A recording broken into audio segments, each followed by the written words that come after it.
这是我们从小到大的一些视频的节选。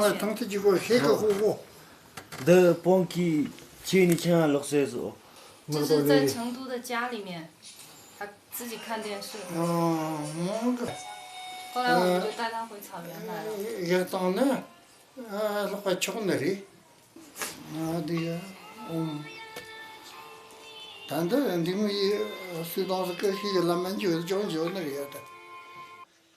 达扎活佛听了格林的不幸身世，观看了格林从小到大的部分影像，深受感动，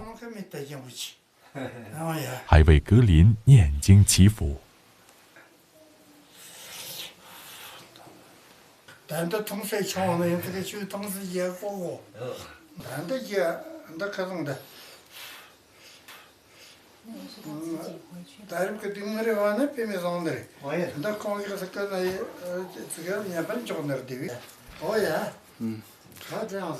我们替小格林，谢谢你。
昨天张希跟我说，他说活佛发话了，以后凡是穿着野生动物皮毛的人，通通都不准进寺院。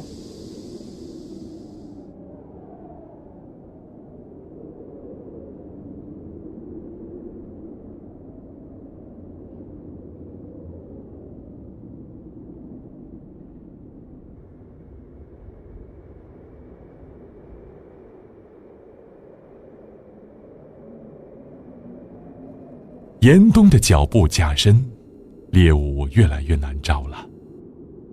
格林没日没夜地寻食，1-2天找不到吃的也是常有的事。实在饿坏了，就分吃点唯一他们的干粮。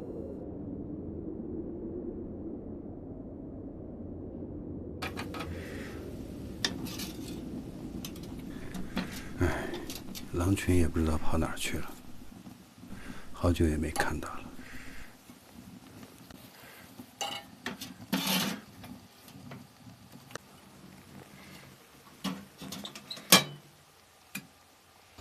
只剩一箱压缩饼干了，有干粮吊着就不错了。每天只能一块儿，不知道啥时候才能等到狼群。我知道，我也担心这个。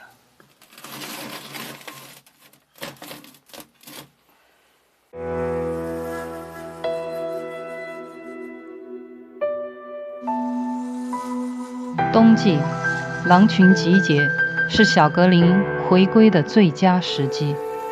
如果错过这个冬季，狼群再要接纳成年的格林几乎不可能了。如果不能重返狼群，格林的一生也就毁了。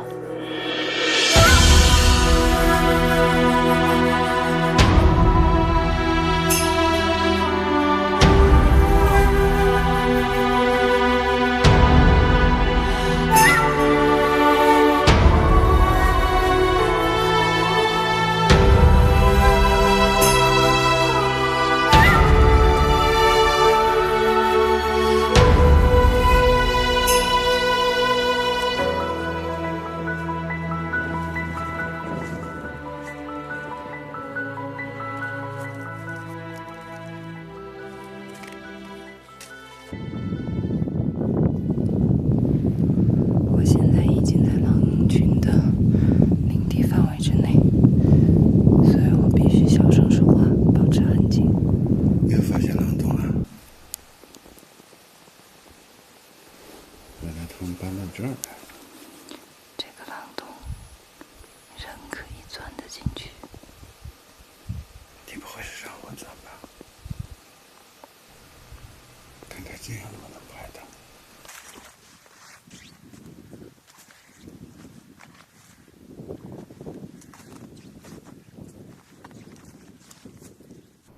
不行不行，让格林上。格林，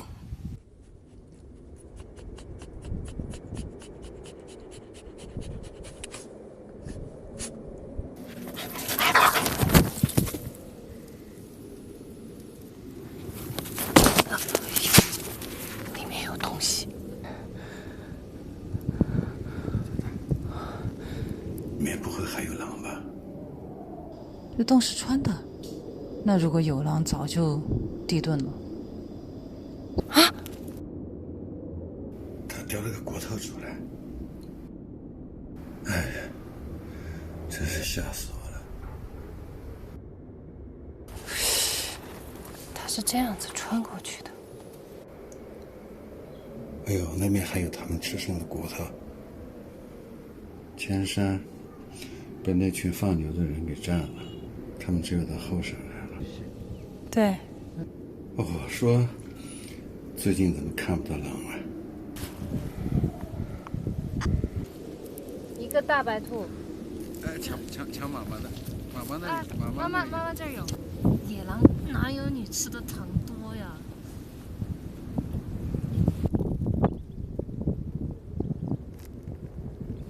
人家才不吃你那个嘞。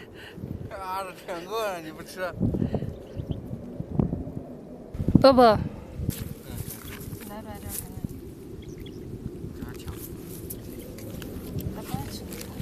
哎，这个不是你的，不是你的，这是妈妈的。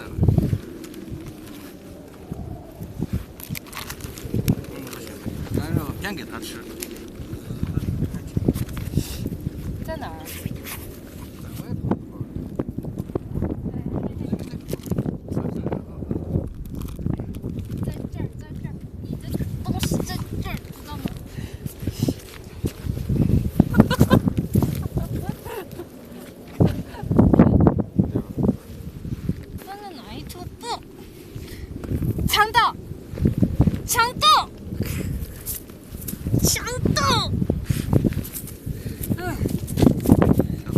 抢了一头走。哎，可以。也好的。你说这些狼群跑哪儿去了？吃点干肉就行了，说不定那一只正在暗处看着我们呢。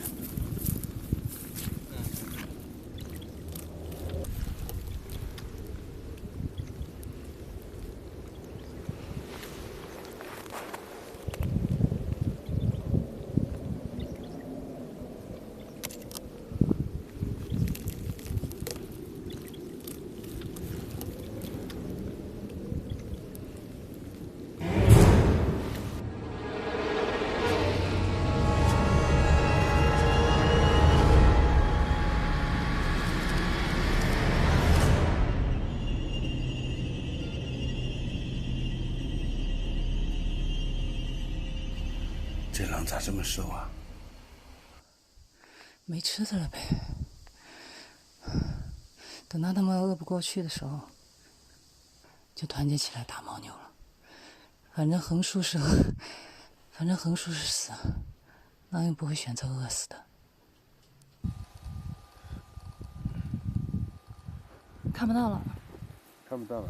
现在翻过山梁了，知道他们在这儿就放心了。到处是围栏，这儿也是，这也是，我们都翻了3座围栏。后面还有4座。对，就是狼群最后的栖息地了。离去，他们也没地方可去了。好的。有狼，就会有草原，草原就会有希望。希望能保住最后的一点点栖息地。走吧。慢了，来了。你跟围栏比一下，围栏有多高有1.6米以上了吧？1.6米几了，高。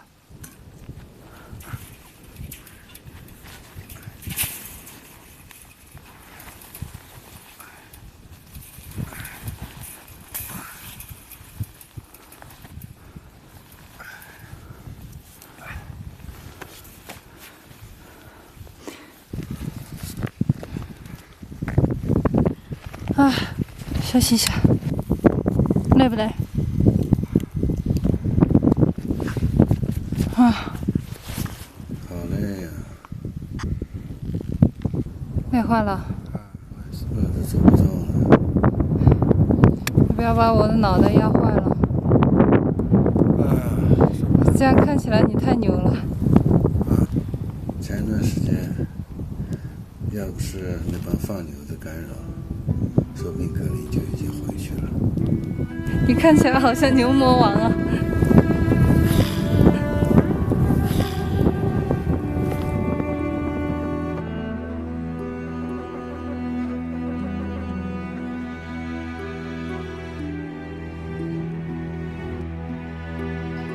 快点儿起来了吧，牛人！咱们得坚持牛到底。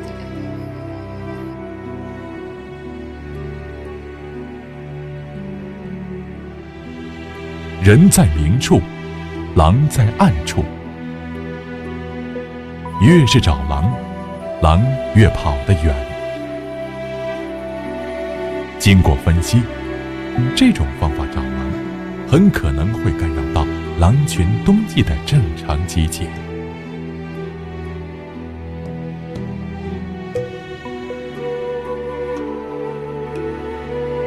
为了不让野狼再产生怀疑，能顺利接纳格林，唯一和易峰决定转变策略，不再带领或跟随格林，而是让格林独自巡山狩猎，从而增加格林遇见野狼的可能性，也可以锻炼和提高格林的独立性。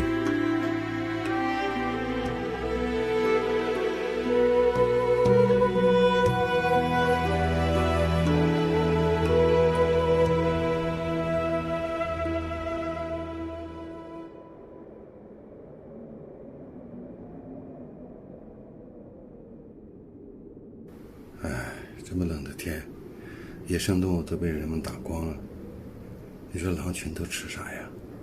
只有牦牛。这么大一群牦牛就在狼的院子里面转悠，我看着都流口水，狼能忍得住？你娃不上山入伙，下材料了。我就等他们集结。超市，那你就放在炉子边上等它化嘛。我才画了一个眼，看到没？那个眼儿就是倒热水的眼儿。挺好看的，跟冰灯似的。把它改成一个灯吧，还吹不灭。哇，快看，快看，快看！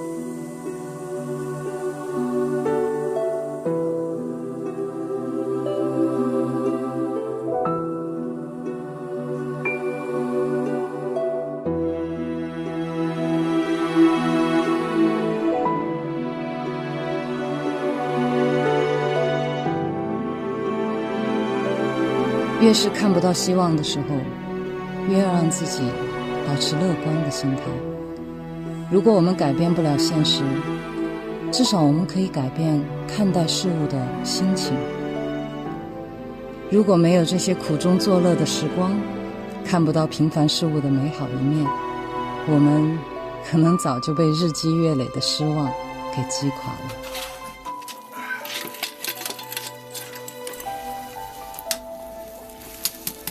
这最后2个了，稍微有点冻了哈。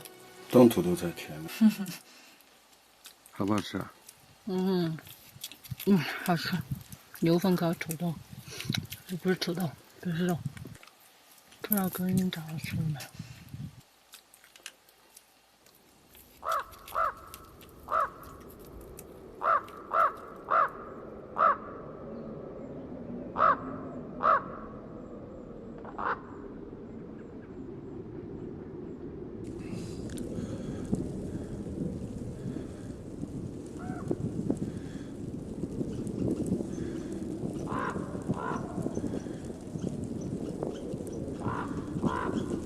这小子鬼鬼祟祟的在干啥？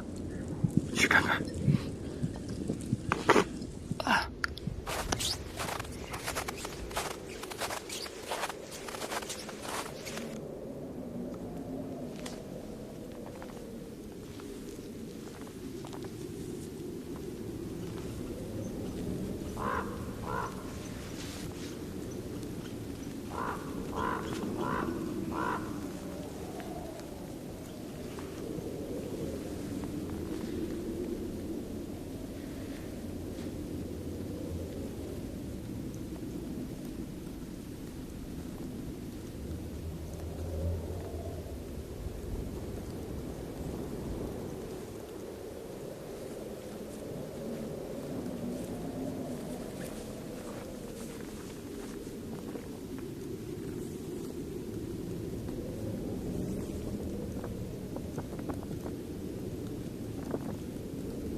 你不会是要偷他的吧？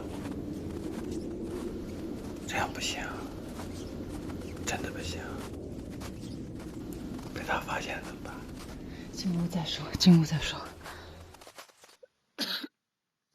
这样真的不好，哎，真的不好，这样要不得，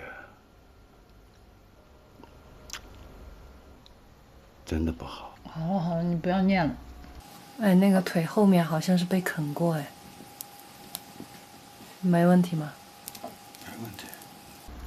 就一次，我跟他换一次。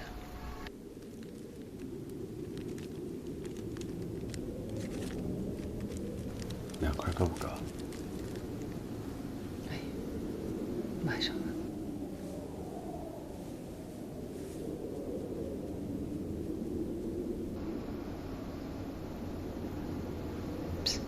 回来了，回来了。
账，他找你算账来了，偷兔子的贼。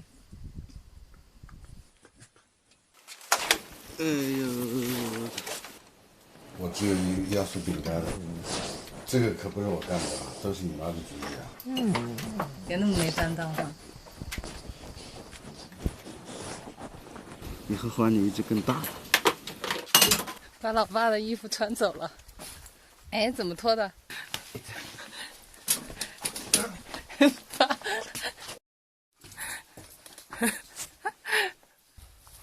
好，咱俩换。那个，全吵。把你老爸的狼皮拿走了，穿上。要把你的衣服折腾的那个什么，给我。拿东西换吧，没辙。来，都是毛，这个是羊毛的，哎，纯毛的哦。太容易上当，小狼太单纯了。他就要你那件。把我屁股咬一口，好痛啊！谁让你骗他了？这样你拿。林，骨头，给你换。来，好吧，比衣服好玩的。骨头，去吧。还不上当。他今天怎么了？盯死你这件了？他往后槽牙上放，难道你要给切割了？他难得看见你把衣服脱下来，觉得你换毛了。你扔一坨牛粪或者什么往远处，把他引走。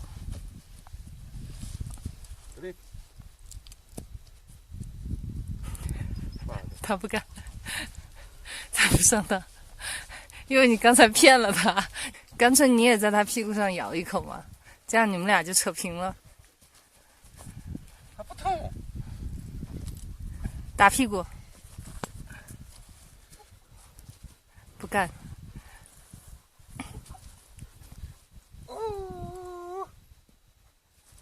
哎，终于走了，赶紧穿。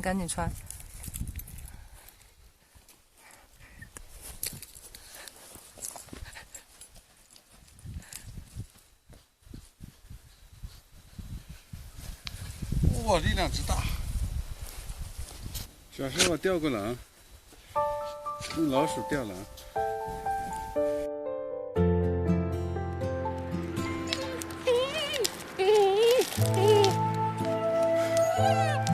就是不松手，看到没？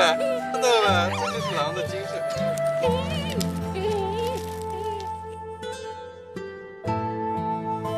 孙子长大了，钓不动了。长得真快啊！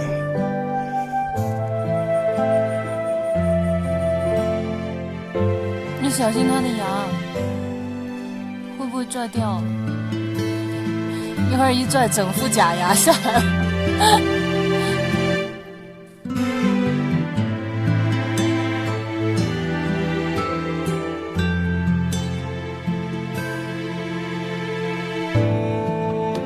天刚刚亮，格林就已经出猎了。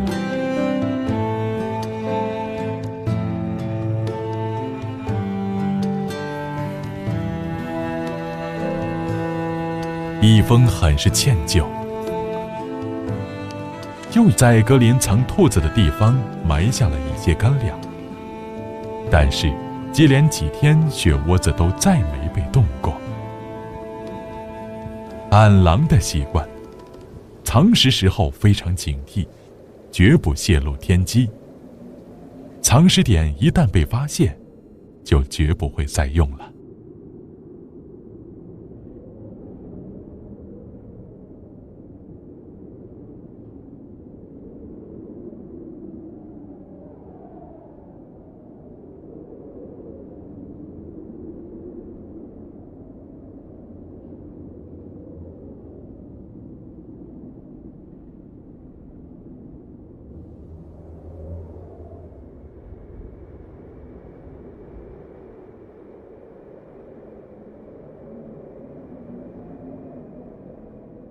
他还埋在老地方啊。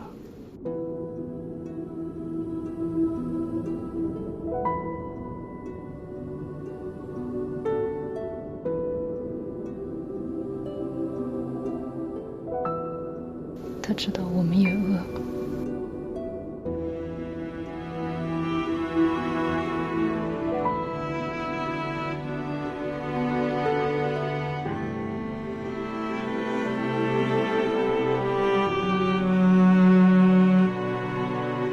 小时候他护食，你说他六亲不认，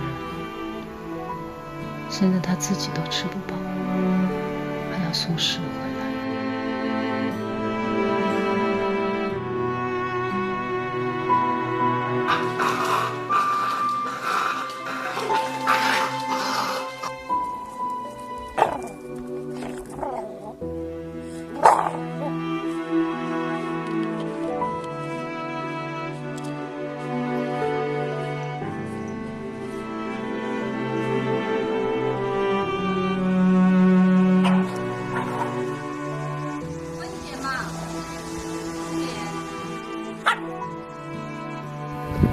强斗，强斗！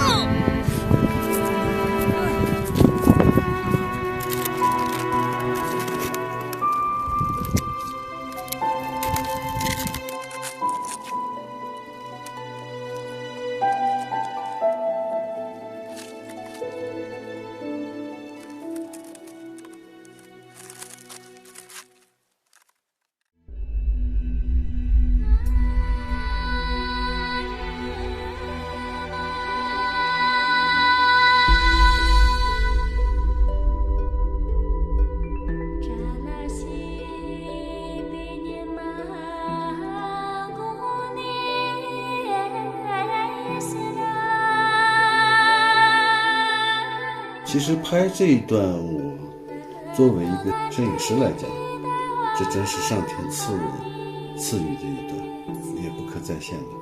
当时我是想拍一下月亮升起的一个镜头，当我架好机器拍的时候，这个时候我的焦是对在月亮上，月亮上面我就模模糊糊的看着，哎，怎么感觉月亮有影子？里面有兔子啦！哎，我纳闷，我说是什么东西？当我又调焦调到近焦的时候，我眼睛都惊呆了，竟然是唯一带着小狼正好从那儿路过，还停在那儿。这3点一线，背景是月亮，正好月亮的中间，在这个山脊线上，他们在跳舞，我的镜头正好又对准这个，就是非常非常有默契。他们也不知道我在拍。我当时心屏住呼吸，我就怕有一点点呼吸会影响抖动。哎呀，心里面在狂跳，真美！我说这是上天赐予的一个画面，所以大家看到了非常唯美的月下共舞的这么一段，其实它就是一个自然拍摄的过程。刚刚到草原的时候，我是想尽了各种办法，想要抓住那个鼠兔。我想我得帮我儿子一把呀，想的各种办法好像都不奏效，徒手去抓呢，我更是没他快。后来一峰跟我说，他说我有一个点子，就地取材，我只要2块板砖，2根牙签儿。好，然后他就设了一个陷阱，只要鼠兔一碰到这个牙签儿，它就会被2块板砖倒下来的板砖给夹住。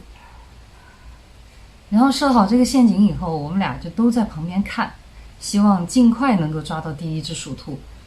结果我就看那些鼠兔远远的对这个面包根本就不感兴趣，然后我再看到一只鼠兔就这样盯着我们，好像那个表情就是在说，给你科普一下，我叫鼠兔，我是兔子，我吃草的，你把我当耗子呀。鼠兔对这个面包根本不感兴趣，反倒是麻雀对这个面包屑非常的感兴趣。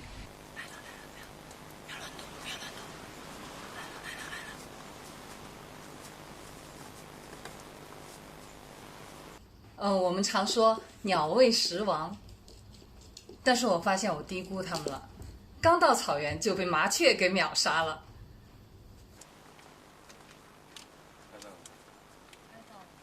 它不进这个孔。好狡猾啊！我们自以为设计的非常非常好的一个板砖夹麻雀的一个陷阱，结果麻雀就在旁边观察了一下以后，马上就识破了这个陷阱的机关在哪儿，然后根本不去碰这个机关，甚至它破坏掉这个机关，你根本待不住它。然后一只大鸟就把那个面包啄成一小块一小块的，就喂它的雏鸟。啊，当时我们看到做鸟也不容易啊。虽然我们没能抓住麻雀，但是这件事儿却给了格林一点启发。到了冬天的时候，到处都找不到吃的了，麻雀也是肉啊。那个时候我们给他的压缩饼干素的，狼看不上，他会把这些饼干渣儿就扔在那个铁丝网的下面。他所占的就是埋伏、突袭，天下武功唯快不破。他也会从属兔的洞里面去把那个赫贝拟蒂鸭给抓出来吃。